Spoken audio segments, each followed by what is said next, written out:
You're listening to the Joint Sermons on the Push Media Podcast Network.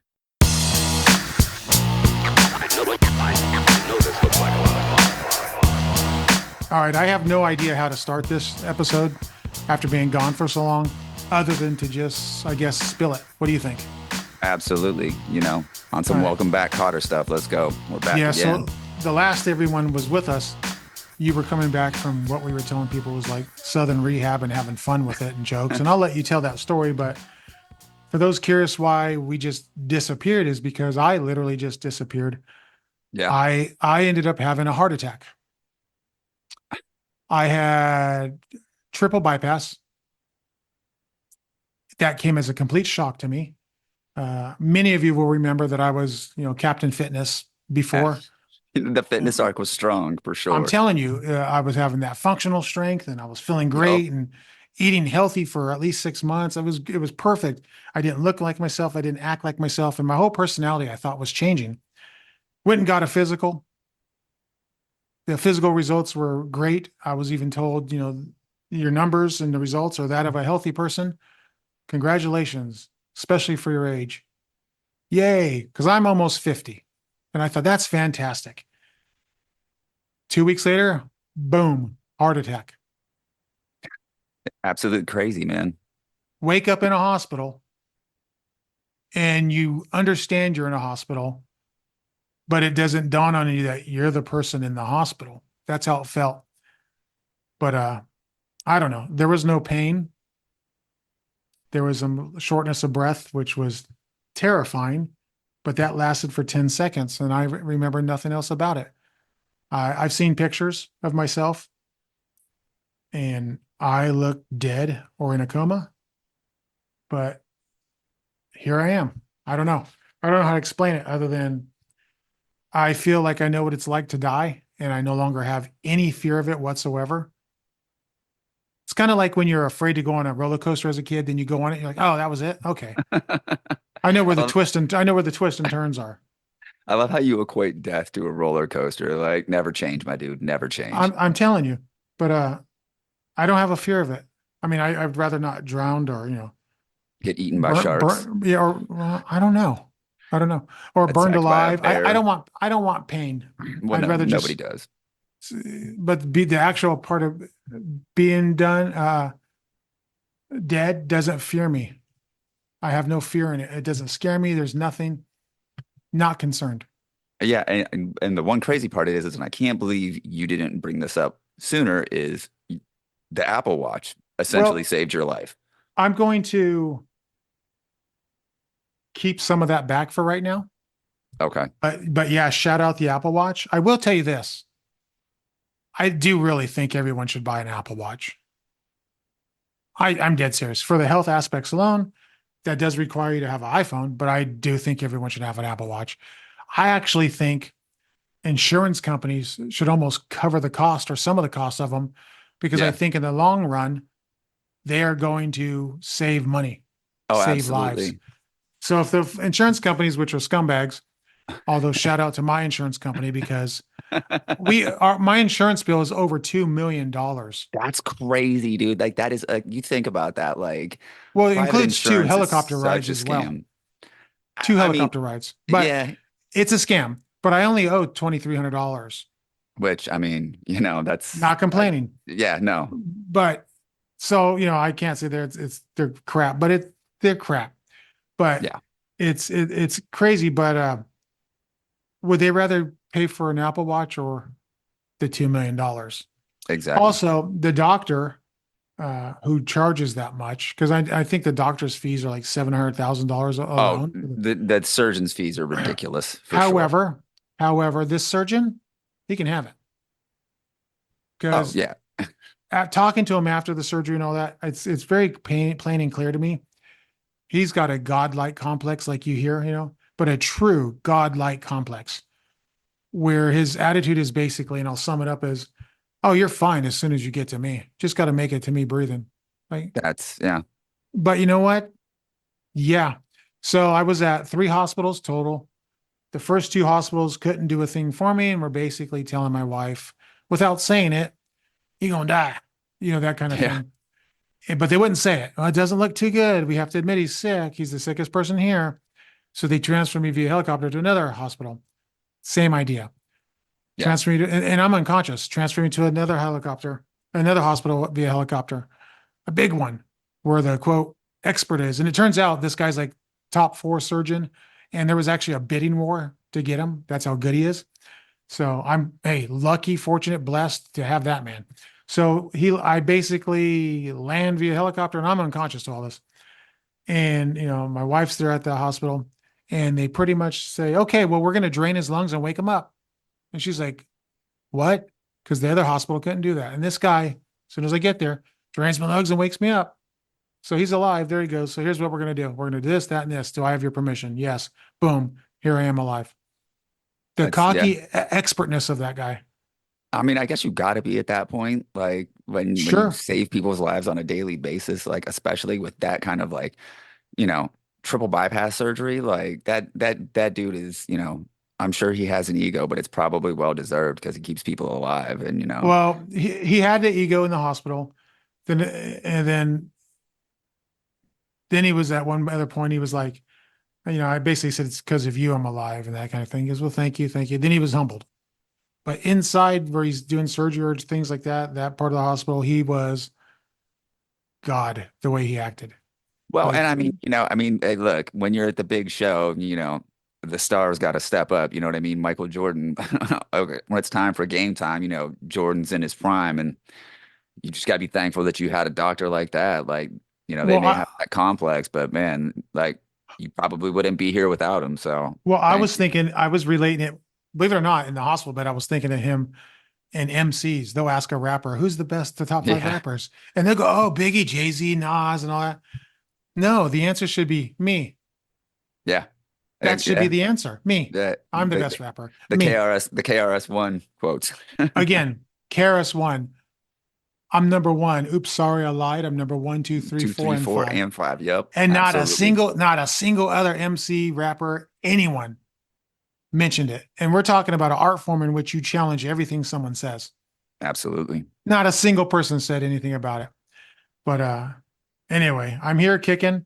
Shout out to You the are. Apple Watch. Shout out to the Apple Watch in recovery Yeah. afterwards when you get home. I'll go into details later or maybe even write a blog post or something about it. But what this thing is capable of, I would suggest everybody consider getting one. And I'm not kidding. They clearly don't endorse us. They clearly don't sponsor us. I didn't get asked to say that. We got no No. money from them. Yes, I am a bit of an Apple fanboy, but I'm a fanboy of privacy, security, and things that work. And Yeah. they check those boxes. But yeah, I'm telling Yeah. you, Yeah. I got one for my mom, and I'm sitting here staring at mine, and waiting to finally transfer over and get my iPhone. But yeah, just like you, I've been gone for a while too. I touched on it briefly when we were doing the show when I was at home in the South, and unfortunately, my father passed away in hospice, and it was not easy to watch, but I had to be there for him. And then after that, I was like, all right, I got to stay home and take care of mom, which I did, and I was there for almost 4 months. And it was wild because, when I was there, we talked all the time. My mom got to be like, oh, is Elton texting you again? This, that, and the third. And then whenever we cut our last show on like April 27th, and I think it was May 2nd, you had texted me about something. And then I didn't hear from you. And I was like, all right, well, maybe he's just busy or whatever. And then as like a day went on, 2 days went on, and I wasn't getting any kind of texts or phone calls or whatever, I was like, oh, maybe he's just busy. He's doing this, he's doing that. But then when you missed a meeting, then I was like, okay, like something is going on. Like something has to be definitely wrong because he doesn't miss meetings. We don't miss shows. He didn't send me any kind of like ridiculous meme making fun of me for being a cracker from the South. Like, all of the benefits of having you as a friend. So, I was dealing with the loss of my father. My great aunt died like a week later after that. And then like my car got broken into when I was back in the South. And it was like a comedy of errors. Like just everything that could go wrong did go wrong. And then you had that massive heart attack. And I was just like, Okay, can we catch a break? Yeah, Like, can we like, chill? yeah, like, okay, find another dark cloud to follow. Like, because I'm good with that. But I touched back down in California in May, late May, and it was like a welcome home present because I actually got a text message from your wife saying, exactly what happened. And I was like, all right, well, at least he's still alive. And like Yeah, that is something we could go for. Because I was like, first of all, we have a contract and you're not getting out of it by dying, bro. yeah.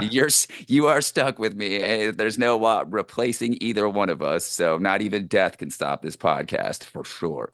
No, it's no. And here's the thing, which kind of sucks, is we were gaining traction. We were actually growing a decent size audience, which is, I'm not sharing those numbers with the public, but I was surprised by them. I was Yeah, decent. And same. then, we had that potential guest for May, which Yeah. darn it. You know what I mean? Maybe we'll go for that again, but darn it. So we'll do it again. Oh So yeah. what the way they guys, hey, how about this? How about in celebration of us being back, the listeners can leave us a 5-star review on whatever podcast platform they're listening to. That helps. You can give us a thumbs up on YouTube. That helps. But I'm glad to be back. Uh, it was weird and surreal.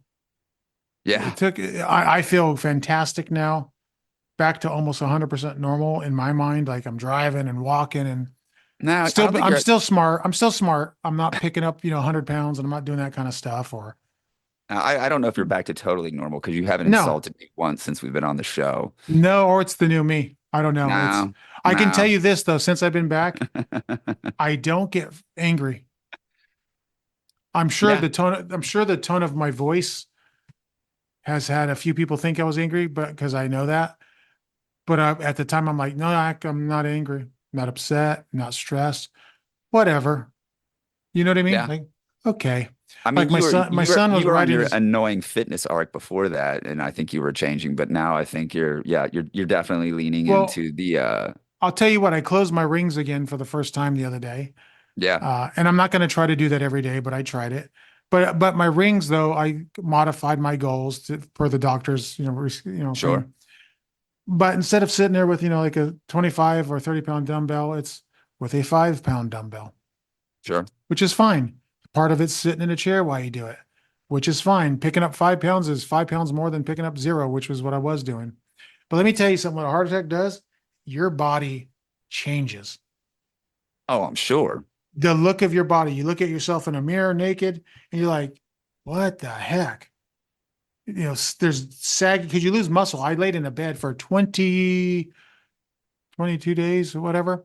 And by the way, for 90% of that time, I didn't have a drop of fluids in my mouth or a piece of food in my mouth, only fed through tubes. So I was Yeah. starving, Ugh. Ugh. starving. So that's what you lose some muscle mass, like well, a lot of Sure. muscle mass. You get droopy skin, and you can see it coming back now. But my face came back right away. You've seen that picture of me when I Yeah, first yeah, came yeah. back. But my face came back right away. Now I'm good. Yeah. But one thing I'd like to stress, I'm only about 11 pounds less in weight than I was before the heart attack. And people keep thinking I lost all this weight from the heart attack. I would like the credit where the credit is due. I did that work and I earned that weight loss and that healthiness. I don't care. That's just important to me. As stubborn as I am, I get credit. I put in the work. Hey, good for you. I love it. And counterpoint with me being in the South and not moving around because I mean you know how much I move at work. I gained like 6 pounds because I was just not moving and sitting around drinking beer with my mom, and it has all come off now since I've been home and back to work and doing my 12 to 13 miles on my feet every day. So, but yeah, I also lost all that weight. So. Not Good. because I was working out, but just because I got up, and, got moving again. Yeah. Well, I'll tell you, shout out to Apple Fitness Plus. They have some workouts on there that are like seated workouts, and they're basically for the Yeah, elderly, sure. but they fit perfectly for me. Yeah, no, Gradual and that's and movements. And that's that's that's what you need. You know what I mean? You don't need to jump back into like your REI lifestyle that you are living no, pre. I'm going to give it at least a minimum of 90 days Oh yeah, before I don't rush attempt back that. to it. Yeah, Nope. I'm no. going to chill. I'm going to chill, but I'm going to do the little 5-pound weights. Maybe the doctor said even try up to 10 if you want, but I'll try that. But let me tell you something. Don't go home self-pity. You're at the hospital from a heart attack or whatever it is. Don't go home with self-pity. Go home, stand up, and heal. I will tell you this. They gave me a walker, totally acceptable, because it's not that I didn't know how to walk. It's that Right. I didn't touch my legs for Sure. 3 weeks. So you're like wobbly. And in the hospital, I used it a little bit for like twice where the physical therapist was showing me. And then, one night in the middle of the night, I asked the nurse for a snack because I was starving. And it was a male nurse. And shout out to this guy. He's like, sure, no problem. Come to the door. So I get up and I go to the door. He goes, see that refrigerator down the hall? All the snacks you want, go get it. He was not going to get it for me. He's like, you're going to walk down there. If you want a snack, you're going to get a snack. Yeah. And as silly as it sounds, and I'm like, all right. So I started walking with the walker. Then I just stopped and stood there. And he's like, you all right? I'm fine. Pushed the walker to the side and took 10 minutes to walk very slow down there. Wobbly. He just walked with me right by my side. He, was ready to catch me. But I did that when I got home. They give you one of those shower seats, which is incredible to think you have a shower seat. Yeah. I used Well, it like 3 times, 4 times maybe.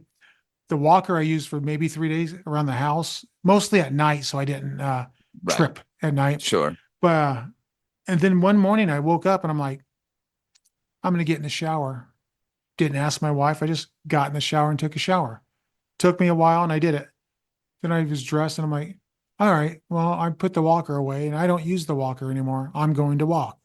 Yeah. That's Well, it. you are stubborn, so I mean that hella Well, tracks. I keep saying this to people. And like my daughter's like, oh my God, you're so corny. I'm like, but this is what I was saying. And I said this to the doctor. Human beings walked on the moon because they simply decided to do it. So I decided to walk across the house. End of story. I'm not going to be a victim. I walk and walk. I walked 2.5 miles the other day. I walk. Wow, good for you, They, man. they tell they That's tell super me dope. it would take a month of practicing walking like 3 times a week to walk a mile or walk 30 minutes. Nah, I'm good. You're wrong. I'm above that. And again, I'm not being stupid, not trying to run or go fast, Right. but I was a strong walker before that. But I'm like, no, these that's my only complaint is they really put you on and I don't blame them, baby steps. But, Sure. but my big advice is don't go home a victim. Yeah. I mean, yeah, you're absolutely right. Like if you fall into that mind frame, like you're never gonna get better and you're just gonna, like you said, have pity. And that's a sure way to slip right into depression and not Yep. care and not have a fulfilling life. Like you had a massive trauma, and that's the type of things that either makes or breaks people, and I think both of us have what we've gone through in like the last 4 months would probably destroy a lot of people. But like I think you're super stubborn, I'm super stubborn, so both of us were just like, yeah, not even death is going to stop this, because like Nope. this is what we got to deal with, and that's our lot in life, and everybody is going to go through one of those things eventually. So like you either step up and deal with it, or like you said, you're a victim, and neither one of us are that. So No, I refuse. I mean, what's funny too is I never even took painkillers. yeah, that's Now, impressive. But I was told I think they gave me fentanyl when I was being operated on, which I understand that. But afterwards, when I'm conscious, they came in with the pills. I'm like, what are these? And like they're 300 pills, They list them all, and I go, I don't want the OxyContin. I don't want the Oxy. I don't blame you. And she's like, you're gonna feel bad pain. Okay, well, right now I don't, so I don't need it, and we'll see. Yeah, I never took it to the point where good. they told the surgeon he's not taking his painkillers. So he was like, all right, this doesn't make sense. Maybe uh, he can't feel. You know what I mean? Like that kind of thing. Sure. Right, right. And so the doctor came in, you feel in pain, and why aren't you taking it? I said, I feel discomfort. I don't feel pain. I can feel that it can hurt. I don't feel pain. I don't want your pills. Thank you. Right. Different Well, words. But then and I mean, he's pressing on it with his thumb, the incisions. That doesn't hurt. I go, yeah, that hurts, but it's like, not this like this turned into pain. like training day. No, but he's like, that doesn't hurt. His fear was that I couldn't feel. Right. That, yeah, you had like nerve damage, or you were Yeah, so paralyzed or something. Sure, for sure. they poked my toe with a needle and my calf. when I was asleep, and I jumped up and I actually went, "What the hell are you doing?" Like I was all mad. He's, "Oh, you can feel that. You can feel that." I'm like, "Yeah, I could feel that." All right, good. He goes, "Well, we had to check because people don't turn on." He goes, "I've never had anyone turn down painkillers." Oh, well, I I'm mean, like, it's oxys, dude. Like I would have turned them down too. Like that's but just my thing is, it's I too scary. I don't know. I'm cool off that. I was sore, kind of, and there was discomfort in certain positions, but I didn't have pain. And to me, those are two different things. And I'm like, I'm not taking that. I'm just whatever. But now I Yeah. have 18. I had 18 prescriptions, I think, when I came home. Damn. Shout out to my wife for organizing that because I still don't know what I'm doing with those pills. But now it's down to 11, and they're going to wean me off more in a couple of Good. weeks. And but shout out to my wife. Yeah. Yeah. Like she definitely held it down. Like You you have no idea. I don't know, like you locked up a baddie. So yeah, absolutely shout out to her and shout out to her for reaching out and letting me know that you were not in fact dead. And like I But literally was getting off the plane in California when I got that text message and I was like, "Oh my God, like he is alive." Great. I couldn't have come home without her. She was Yeah. there, I think, except for 1 or 2 days, every single day. Yeah. First thing I seen when my eyes opened, my eyes were closed and I was mentally, consciously awake. Sure. I could hear a voice and I could feel a hand and I recognized her hand. And then I open up my eyes and it's her face right there. Yeah. But she has taken care of me. The whole for better or worse thing, she's held up her part of the bargain. Yeah. Sickness and health. You better get her a big ring for this one, buddy. Sickness and health. Luckily, she's not one of these people that collect a bunch of jewelry. Oh, But well. in sickness and health, she basically became a nurse. Yeah. Well, and you Doing know what? That's all you can ask for, you know what I mean? well, even now it's funny because I'm having fun with it. Like, yeah, I'll sit on the sofa and watch a movie. I need someone to give me a water. I need this. I need that. Oh, And, and just grow the Mexican dad mustache. Just lean into it, dude. Just do I'm it. Come telling you. on. Well, I'll tell you this. So the last follow up I had, the cardiologist, I was joking. Like I said, I don't have to do things like shovel snow or do weird things like that anymore, huh? And by the way, that's something I can never do the rest of my life is shovel snow or dig holes, that kind of thing. Okay. And then he goes, also, you shouldn't be doing the laundry, dishes, vacuuming. And then he looks right at my wife when he says that. And then his other hand on the side of me gives me a little fist bump. I'm like, so it was fun. Then I had another follow up and the lady came in and the cardiologist came in. She was beaming from ear to ear with smiles because she goes, "You're not what I expected." Because I was so sick. Yeah. And by the way, I didn't say this, but it's hereditary. Yeah. That's how I had a heart attack. My arteries are a third the size they're supposed to be. And by the way, I'm not your doctor, so take it with a grain of salt. You should go to the cardiologist, especially if you have heart attacks in your family, and get a test. They put a dye in your veins, and then they give you a chest X-ray, and they can see an ultrasound. They can see if the dye progresses. If Yeah. it doesn't, you got a clog. But let's say I did that 2 or 3 years ago, I would have took pills Yeah. instead of having a heart attack. And that's the wild thing about that. It was like, and that was why I was like, whenever I couldn't get a hold of you, I was like, no, this fool is like in super good shape. Like I was kind of trying to come up with every plausible scenario. Maybe I was And kidnapped and taken to Tijuana. yeah, no, like legit. And then, I started investigating and see if I could find out anything. But, you are notoriously private with your life. So I was like, man, I was exhausting all of my options to find out like what was going on. But, after like 3 weeks, I was like, well, I'm just gonna have to ride this out. And shout out to my very Catholic mother and her quilting group that was lighting candles for you every day. But Well, thank you I, to her. And listen to all the listeners. We're going to try to record another one next week. And it might not be every week during the summer, but we'll be back for sure in the fall every week. yeah, But absolutely. go to thejointsermons.com. You can find us there. Leave a 5-star review on your favorite podcast platform. You can even write a nice review. If you have something negative to say, don't say anything at all, as grandma would say. Um, keep following us. Let us know. Absolutely. Also, Paper Crown still hits. Come back from the heart attack, and Paper Crown is still that song. And I'm glad there's some new music out.